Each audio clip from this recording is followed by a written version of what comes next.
प्रचार यंत्रणा आम्हा शिवसैनिकांना हे आजकालची नाही आहे.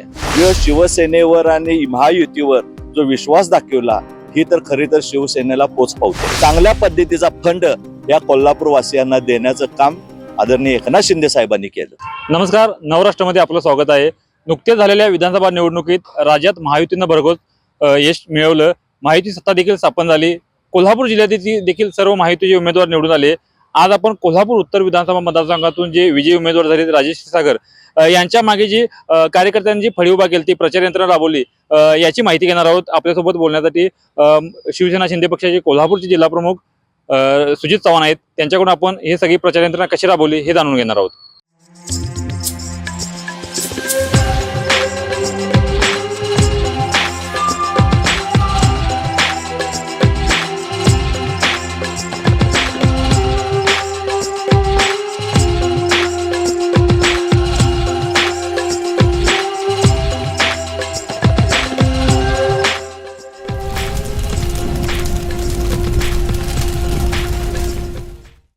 मी शिवसेनेचा कार्यकर्ता म्हणून कालच्या झालेल्या ह्या विधानसभेला प्रामुख्यानं बघायला गेलं तर पूर्ण सगळ्या शिवसैनिकांनी पदाधिकाऱ्यांनी ज्या ज्या जबाबदाऱ्या पक्षाच्या वतीनं या विधानसभेला त्या देण्यात आल्या ते नितांत काटेकोरपणे त्यांनी सगळ्यांनी प्रामाणिक काम केलं. आणि खरं तर हा विजय आदरणीय राजेश क्षीरसागरांचा नसून तर सर्वसामान्य शिवसैनिकांचा हा विजय आहे.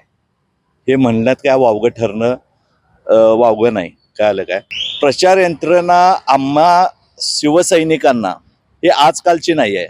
अनेक इलेक्शन, अनेक लोकसभेच्या इलेक्शन, मग महानगरपालिका असू दे, स्थानिक स्वराज्य संस्थेच्या इलेक्शन असू द्यात, त्या नीटनेटके पद्धतीनं शिवसेनेचे शिवसैनिक ह्याच्या अगोदर पण चांगल्या पद्धतीनं काम केलं. आणि कालच्या विधानसभेला पण आपल्याला दिसून आले असेल की शिवसैनिक प्रामाणिक काम करून हा विजय पताका शिवसैनिकांनी घोडदौड या कोल्हापूर जिल्ह्यामध्ये दाखवून दिली.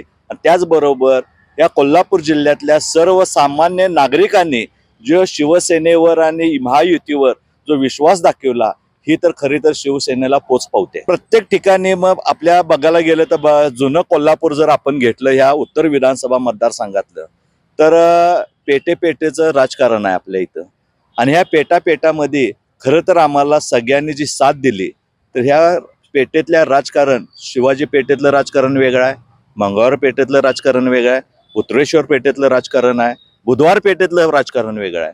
पण ह्या सगळ्यांना एकत्रित संघ करण्याचं जे काम आहे ते माझ्यासारख्या सर्वसामान्य कुटुंबातला हे कार्यकर्ता आणि शिवसैनिक, वंदनीय बाळासाहेब ठाकरेंचा शिवसैनिक, वंदनीय एकनाथ शिंदे साहेबांचा शिवसैनिक, या नात्यानं आम्ही खरं म्हणजे सगळ्यांना एक संघ करण्याचं काम प्रामुख्यानं आम्ही ते केलं आणि आम्हाला त्यात यश मिळालं.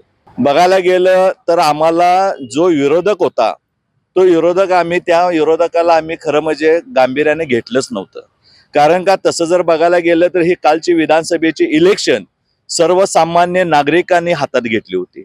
हिंदुत्व म्हणून ती इलेक्शन खेळली गेली आणि खरा तर हा विजय झाला आहे. हा विजय सर्वसामान्य हिंदूंचा विजय झालेला आहे, हिंदुत्वाचा विजय झालेला आहे, छत्रपती शिवाजी महाराजांच्या भगव्या झेंड्याचा विजय झालेला आहे.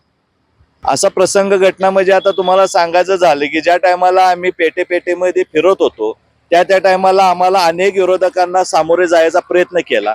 पण त्या ठिकाणी आम्ही शिवसैनिकांनी जसं छत्रपती शिवाजी महाराजांनी आपल्याला गनिमी कावा शिकवलेला आहे त्या पद्धतीचा गनिमी कावा आमच्यासारख्या सर्वसामान्य शिवसैनिकांनी खेळून आम्ही ही विजय पताका काबीज करू शकलो. बघा, गेल्या 2.5 वर्षामध्ये माननीय आमच्या शिवसेनेचे मुख्य नेते, आदरणीय या महाराष्ट्राचे तत्कालीन मुख्यमंत्री आणि आत्ताचे विद्यमान उपमुख्यमंत्री आदरणीय एकनाथ शिंदे साहेबांनी ज्या पद्धतीने या महाराष्ट्राच्या साठी आणि सर्वसामान्य जनतेसाठी जो विकास कार्य केलं तीच विकास कार्याची शिदोरी घेऊन आम्ही प्रत्येकांच्या घराघरामध्ये गेलो आणि ती शिदोरीचं प्रामुख्यानं सर्वसामान्य माझ्या मतदार बंधू भगिनींनी त्याला खरोखर आशीर्वाद देण्याचं काम या जनतेनं आम्हाला दिलं. गेल्या 2.5 वर्षामध्ये ना भूतो ना भवितो अशा पद्धतीचा जर फंड जर आणायचं जर काम कुणी केलं असेल तर राजेश क्षीरसागरांनी केलं.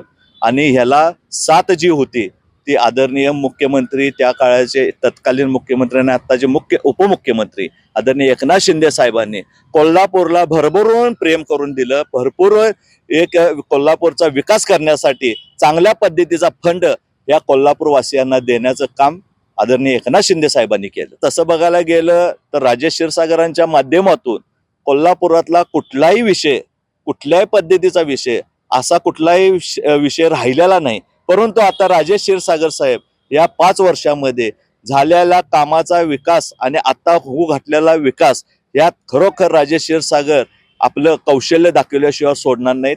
आणि ह्याला साथ महायुतीचे सर्व मुख्यमंत्री, उपमुख्यमंत्री आणि सगळं मंत्रिमंडळ आमच्या कोल्हापूरवासियांच्या पाठीशी ठामपणे राहतील. आणि कोल्हापूरचा विकास या अंबा मातेच्या आशीर्वादानं 100% आम्ही करून दाखवल्याशिवाय राजेश क्षीरसागर स्वस्थ बसणार नाही याची आम्हा सर्व शिवसैनिकांना खात्री आहे. गेल्या अनेक वर्षापासून आदरणीय राजेश क्षीरसागर साहेबांच्याकडं एक राज्य नियोजन महामंडळाचं पद त्यांच्याकडे बहाल केलेलं होतं.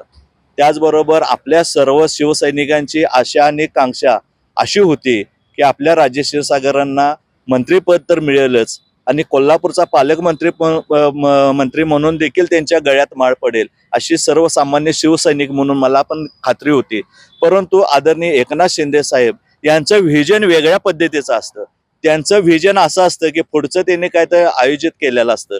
त्याच पद्धतीनं आदरणीय राजेश क्षीरसागरांनी देखील आपल्या नेत्याचा आदेश हा अंतिम आदेश समजून तिने या गोष्टीवर मन समाधान केलेलं आहे. आदरणीय आंबेडकर साहेबांना देखील हे पालकमंत्री मिळालं. या पालकमंत्री आंबेडकर साहेबांना मिळवण्याकरता देखील राज्य नियोजन महामंडळाचे अध्यक्ष आदरणीय राजेश क्षीरसागरांचा सिंहाचा वाटा आहे. असे राजेश क्षीरसागर मन मोकळेपणाने सर्वसामान्यसारखं असं सगळ्यांना एकत्रित घेऊन जाण्याचं काम जर कोण करत असेल तर राज्य नियोजन महामंडळाचे अध्यक्ष राजेश क्षीरसागर करत आहेत. एक कुटुंब म्हणून तिने ह्या कोल्हापूरचा एक प्रामुख्यानं वारसा आणि वसा जपण्याचं काम राजेश क्षीरसागरांनी केलेलं आहे. आणि तीच घोडदौड राजेश क्षीरसागरांच्या नेतृत्वाखाली आम्ही करत आहे. आणि आम्ही इथून पुढे देखील बाळासाहेबांचा शिवसैनिक म्हणून आम्ही कोल्हापूरच्या विकासासाठी जे जनतेला अपेक्षित आहे ती कामं आम्ही निश्चित करू ही आम्हाला खात्री आहे.